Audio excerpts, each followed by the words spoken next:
single day.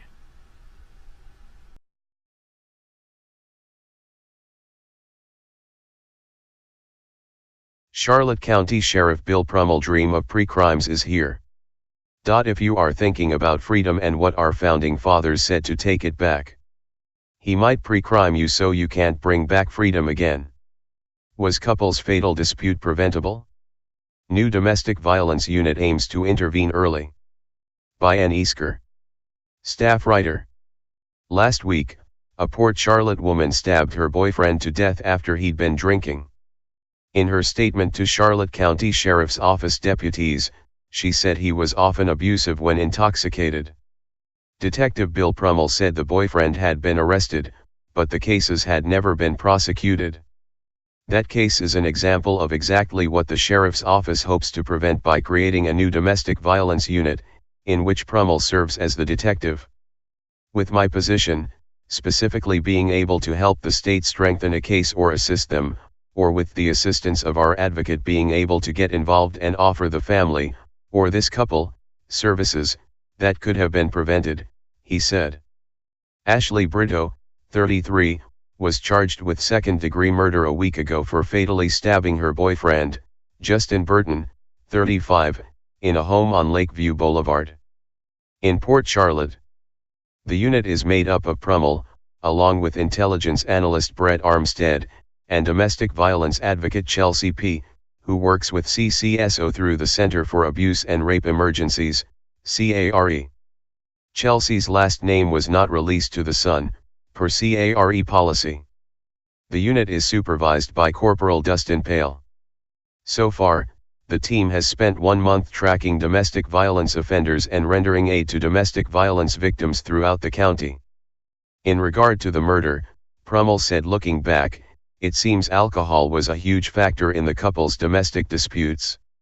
If there's some type of counseling CARE could have offered in regards to alcohol, or if prosecution had gone through, on past cases, and then after the fact, in the court system, there was some type of mandatory counseling, maybe, it could have been prevented, he said. Sheriff Bill Prummell stated in a press release about the new unit the county has had a decrease in many types of crime, but assaults and physical violence between subjects who know each other remains consistent. The domestic violence unit will take a more holistic approach to stemming violent crime, and by working with our community partners to provide services to both offenders and victims, we hope to drastically reduce the number of domestic-related incidents in our community, he said. Grant funding for the unit was provided by the Florida Coalition Against Domestic Violence Enhanced Law Enforcement Project, which pays for Prummell's position, as well as agency-wide training in domestic violence and several certifications for American Sign Language. Prummell said when he heard about the new unit, he was interested in joining in order to take on new role while still working with the same team in the Major Crimes Unit. My main function that I've been doing thus far is following up on arrests from evening shifts or day prior, he said. The patrolmen essentially make most of these arrests. I work closely with the state attorney's office to ensure that they have what they need to go through with prosecution, whether that be monitoring what they're saying and doing within the jail, or once they get out that they're abiding by what the judge has put in place, like parameters for no contact orders or things like that. His work has led to additional charges for several domestic violence offenders for things like violations of pretrial release. One more intensive investigation led to additional cyberstalking charges for an offender. Armstead has spent his first month on the job reading through a couple thousand reports, in order to establish a base of historical information. He looks out for things like escalating violence, drug and alcohol abuse, and repeat offenders or problem houses. That information is shared with the team so solutions can be identified, such as providing services or making arrests when necessary. Chelsea bridges the gap between CCSO and CARE, informing victims of services available to them and helping them understand the process. It can be daunting talking to a detective, so I'm kind of the mediator in simple terms, if needed, she said. And then just letting the victim know that no matter what happens, no matter what they choose to do, that CARE will always be there for them even if it's 5 years down the line or immediate. There are services and they're not alone in this process, because it can only be horrifying to go through it. Prummell said he's made about a half dozen arrests throughout the month, while Chelsea about 10 victims have engaged with Chelsea for services. A lot of these people in domestic violence situations may not have had someone just reach out to them and say, "Hey, listen, we're here. We've got services that we can provide to help you out or to help your situation out," said Lieutenant Pale. "Obviously that's very key in what we're doing here." Lieutenant John Heck said the overall goal of the unit is to reduce the amount of assaults or batteries throughout the county. Having a full-time detective and a full-time advocate ensures each case gets the full attention it deserves. Obviously the sheriff is big about intervention, to hopefully get to these people and provide the services they need before we get to the point where we need to arrest someone or someone becomes a victim, he said. Email, aeasker@sun-herald.com. Analyst Brett Armstead, victim advocate Chelsea P. and Detective Billy Prummell make up the new domestic violence unit in the Charlotte County Sheriff's Office. Sun photo by Ann Easker.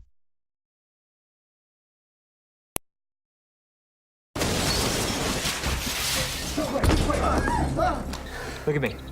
Positive for Howard Marks. I'm placing you under arrest for the future murder of Sarah Marks and Donald Dubin that was take place today, April 22nd, at 0800 hours and 4 minutes. No.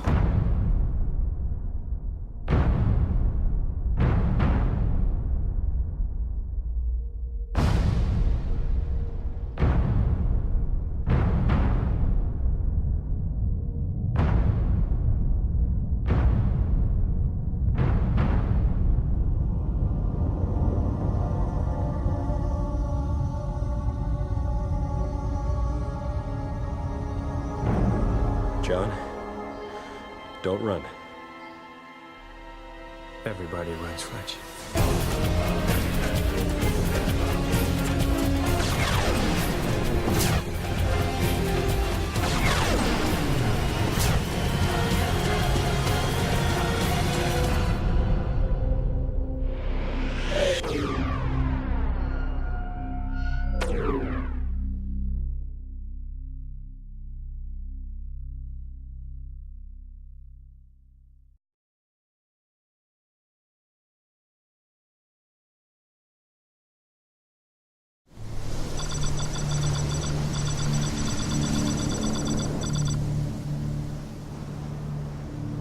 A friend writes to me, "There's something foreign looming on the horizon, and we can only guess that it will shape us entirely one day." 2013 is really when it took off. The police department came up with more than 400 individuals who were most likely to be prone to violence, either as a victim or a perpetrator, and they were chosen through mathematical algorithms.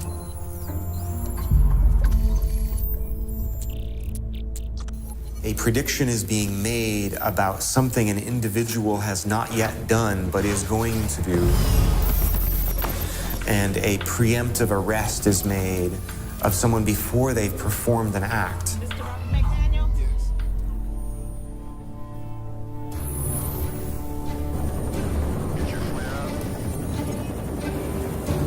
Wollen wir in eine Gesellschaft geraten, die komplett überwacht ist, wo jeder seinen Score bekommt, so wie es eben die Chinesen vorhaben? Wollen wir in so einer Gesellschaft leben? Und die Frage ist, warum tun wir das? Who is that good for? Is it good for the streets or is it good for the police?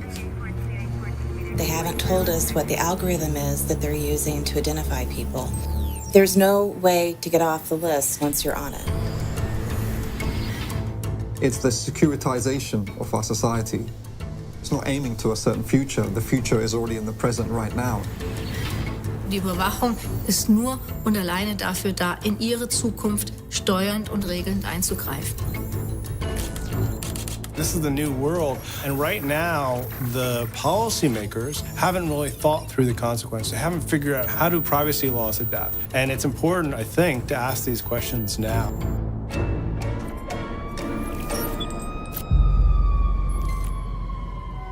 What about when they got your son? When they got your daughter, your child, when it's you, it don't affect nobody until it come knocking on your door.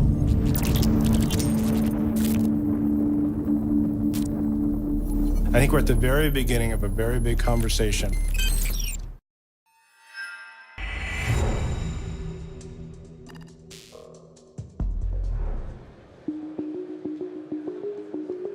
This is Critical Comms World in Barcelona, Spain. Despite being held in the same venue as the world's largest cell phone event, Mobile World Congress, this is a conference few, other than those directly involved in emergency services, would even know existed. This is where mobile vendors showcase their latest and greatest in a market worth more than $300 billion a year. And this year it was a Motorola product that everyone had their eyes on. It's called IDP, Intelligent Data Portal, but that could just as easily be Intelligent Data Policing. It's not only about where crimes are being committed right now, but also where the next crime could occur and by whom. Tom Quirk heads government products at Motorola.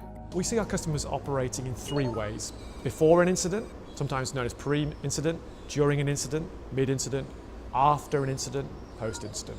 What Public Engines provides us is a way to actually start to analyze crime patterns, map them out with hotspots and trends, but also actually go that next step in terms of predicting where the crime is going to occur. Motorola is in a unique position to build out a network like IDP. They control the lion's share of the police radio market, something which means they have a device on thousands of officers on the beat. IDP works by getting a lot of different data streams, some of which are public data streams that you can pull through, such as the weather reports, etc. Some of them are very highly secure data streams, such as where all the police officers are from their radio, and allows you to see what they're doing, what they're assigned, and also where they're coming from. And while Motorola's equipment might own the radio market, when you see what the company has in mind for its next-gen system, you realize they're talking more than just walkie-talkies. These are smart glasses, a self-contained set of glasses with a heads-up display, a camera, a gyroscope and a compass in there, so we know exactly where the police officer is and in which direction he's looking. There's a two-way information flow, so we can both see pictures taken from that camera and feed those through to the control room, and we can feed information back to the officer, which he can read in the lower part of his right eye. Names, information, mapping information, for example. You're also tracking the use of the gun. Motorola, as a system integrator, can build that into our smart belt.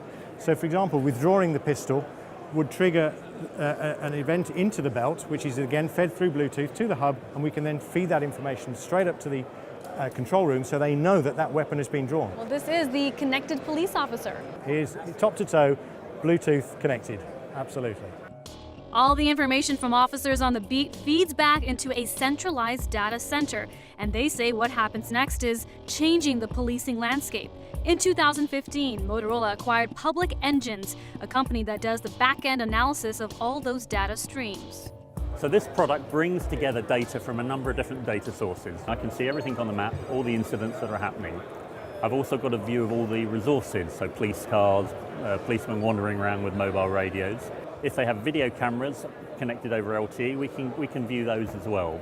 We link into third-party systems such as number plate recognition systems, facial recognition systems, video analytics in general, and all that information appears on the map. Let's imagine there's a football match happening tomorrow. If we can track people, maybe via border control, maybe via hotel registrations or facial recognition cameras, we can see people coming into the area, check them against a known list of troublemakers. So if there are 4 or 5, then maybe that's really when you should start to take notice. So the system will generate an alarm.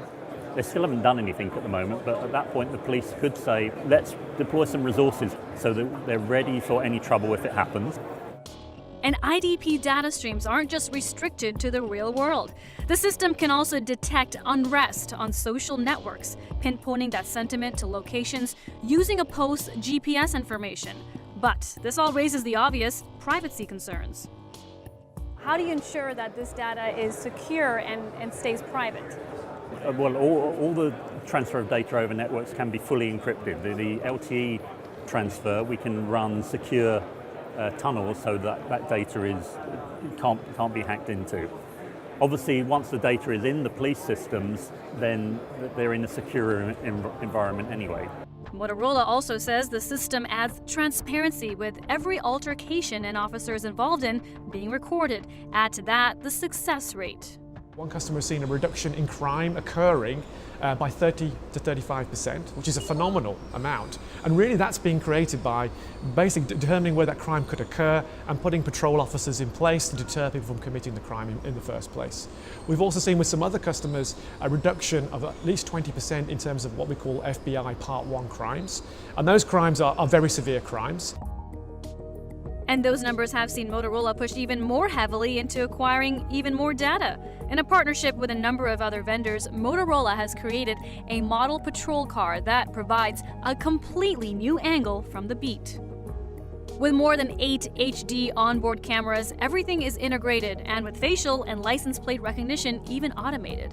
Imagine you've got a big incident and you're responding to that incident. So if I flip this control over here, you've got these 4 camera feeds we've got coming in, and I can say, okay, what kind of incident am I approaching? Oh, and there's this. In March 2015, Motorola made what they called a strategic investment into drone manufacturer Sci-Fi. The company is building drones that deliver live HD video streams. Motorola says the plan is to allow officers to launch drones from the police car or even into hostile or unsafe environments. We've got a drone just outside here, and the great thing about a drone is it gives you the ability to capture real-time video in an environment where you might not have a camera. So if you look at this feed over here in the top right, that's actually a real-time feed from our drone. I can physically control the drone from here. I can zoom into a suspect. I can apply facial recognition on that suspect. I can find out what kind of environment I'm going into. Motorola says the advantage of the system is that it's up to the individual authorities which technologies they adopt, and that despite what it can do now, IDP is still just in its early stages. I think what we will have is a network of networks. So your apps see what's happening on the scene, you can see what's happening from even the officer's body-worn camera being relayed in real time, so you can get a better assessment about what's happening. The pipes are being put in to transmit and receive huge amounts of data. So we think that's going to be a very growing, at the moment it's a nascent market, a very growing market for us in the public safety world.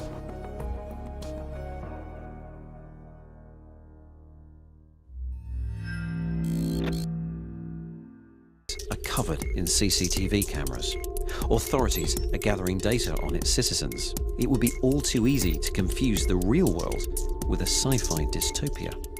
Mr. Marks, by mandate of the District of Columbia Pre-Crime Division, I'm placing you under arrest for the future murder of Sarah Marks and Donald Dubin that was take place today, April 22nd, at 0800 hours, 4 minutes. No, I didn't do anything. In the movie Minority Report, the pre-crimes unit race to arrest would-be offenders before they have a chance to commit their crimes. Now, they use psychics, but it turns out something similar is being attempted using big data. In Chicago, where the violent crime rate has exploded, law enforcement has been forced to try out unconventional ideas to combat crime. Authorities are attempting to combine various technologies in an effort to predict where and when violent crimes might occur. Mark Chislak went to Chicago to find out more.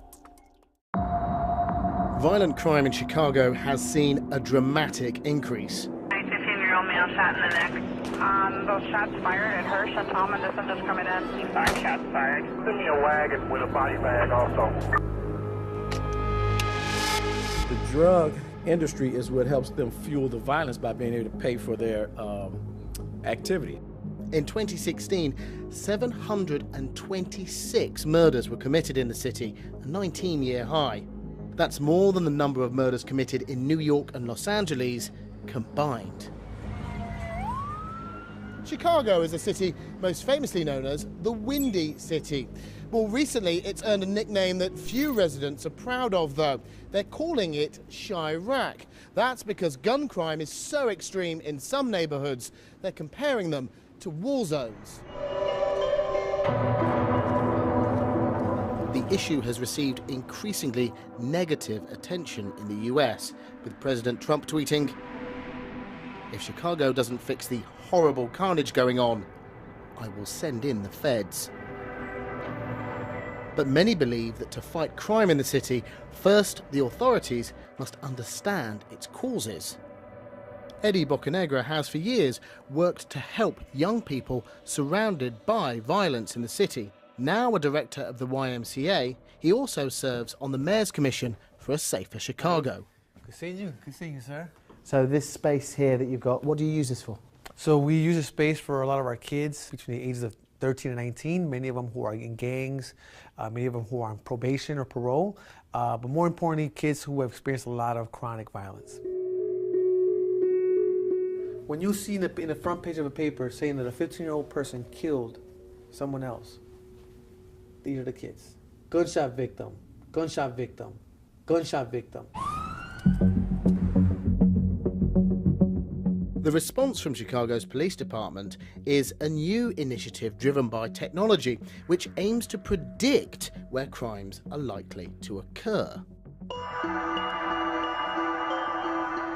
The University of Chicago's urban labs are assisting the police in its efforts to integrate this technology into its operations. We have a lot of expertise in analyzing crime patterns and trends in the city from years of working with data on the city of Chicago. And so we're leveraging that expertise to really help the police department think about where it should be allocating its resources to be most effective. So what kind of data or information is it that the police are providing you with here at the crime lab? We have a number of data sets that we work with from them, including data on crime patterns, actual crime incidents, arrests, victimizations. A number of different methods of analysis are used, including machine learning and predictive analytics. This is software which takes large volumes of data and tries to identify trends and patterns. These trends can then help predict where a crime might occur next. This is a heat map of homicides in District 7, and we're looking at this year over year from 2011 to 2016. And basically what you see on the map is the darker the red, the more concentrated homicides were in a given area. What sort of factors are you finding are influencing crime in these particular neighborhoods? Yeah, so most of the prediction that we're doing is space-based. So yeah, it's locations that are nearby, that are high-risk locations, like a 24-hour liquor store, a gas station where people tend to congregate. Weather seems to be playing a very big role in the data.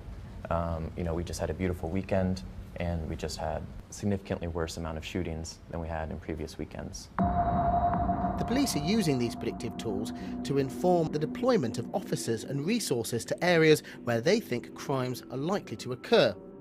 Neighborhoods in Chicago's west and south side are some of the city's most violent. It's these neighborhoods which have been chosen to test the technology in a pilot scheme. We're just driving through Chicago's south side now. Now, this is one of the areas which has experienced the highest incidence of violent crime, mainly gun and drug related. To see how all of this different kit works, I'm on my way to a police station which acts as a command centre, bringing all of the technologies together. Heading up the project is Deputy Chief Jonathan Lewin of the Chicago PD. So this is our Strategic Decision Support Center. So this is where you bring all of your different technologies together? It is. This is the first time that this level of technology integration has been done, not only here, I think, but around the country. So what can we see on the screens that we've got around us? So all around us are various sensor inputs, cameras, gunshot detection. On the screen behind you is something called HunchLab, which is a geographic prediction tool that brings a lot of data into a model to predict risk for future violence. So what you're seeing on these little boxes here are areas where the model is recommending that we deploy resources and implement strategies to fight some of the violence that it's predicting. So, and then it's telling us that we should deploy resources, visit businesses, do foot patrol, various tactics. ShotSpotter just very quickly triangulates possible gunshot events using acoustic sensors that are located throughout the district, and it shows the officer exactly where, with accurate to within 25 yards, that gunshot event occurred. And you can actually play the audio of the gunshot event, which we'll do now. So here's an event with 9 rounds fired.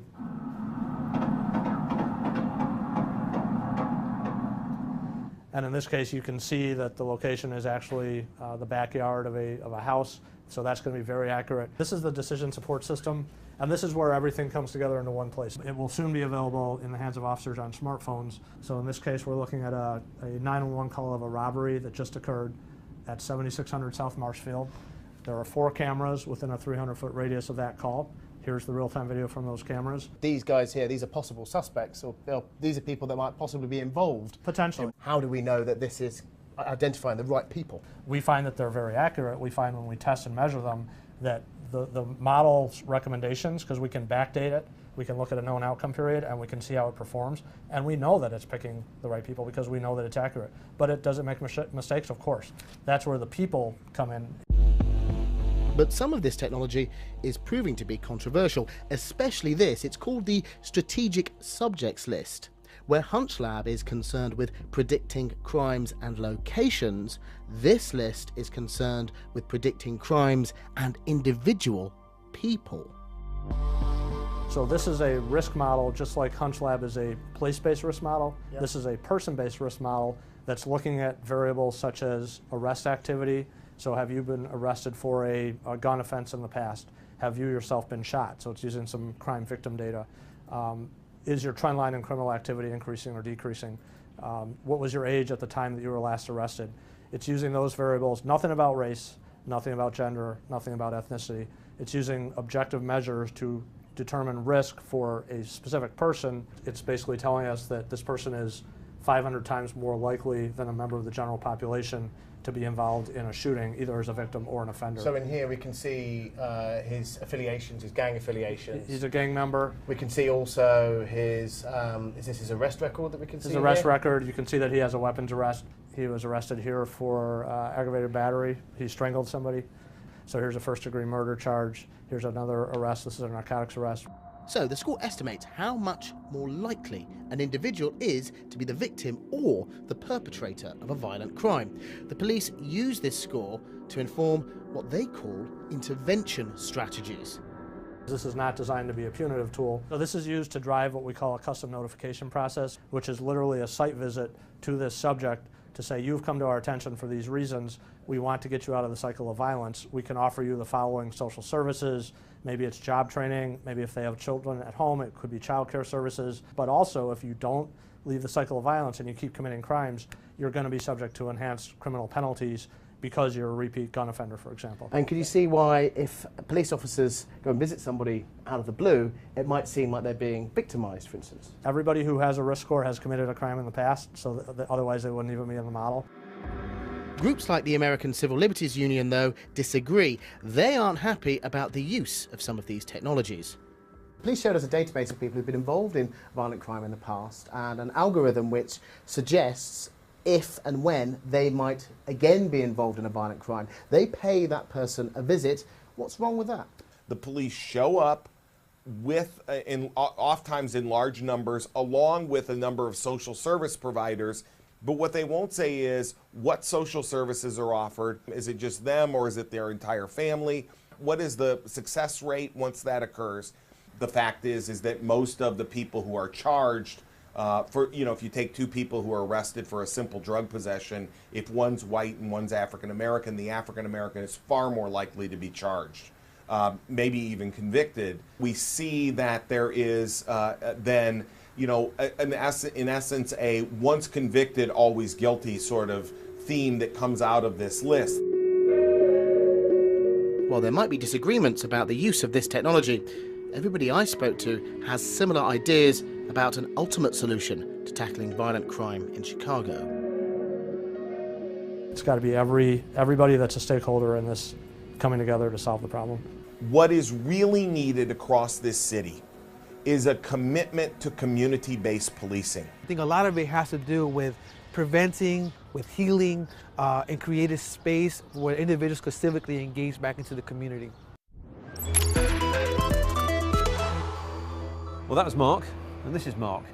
Fascinating story, I have to say. How do you get on to that list? Police said that the list is composed from people that have committed violent crimes in the entire state of Illinois. That's the prerequisite for getting on. They only consider people who've previously committed crimes. Yeah, if you've already committed a crime, especially a violent crime, you might end up on the Strategic Subjects List. Well, interestingly, earlier this week I spoke to DJ Patil. Now, until recently, he was President Obama's chief data scientist. I asked him about this. This is what he said. I have many deep concerns about the process of these things. The fundamental one is the transparency of the algorithm.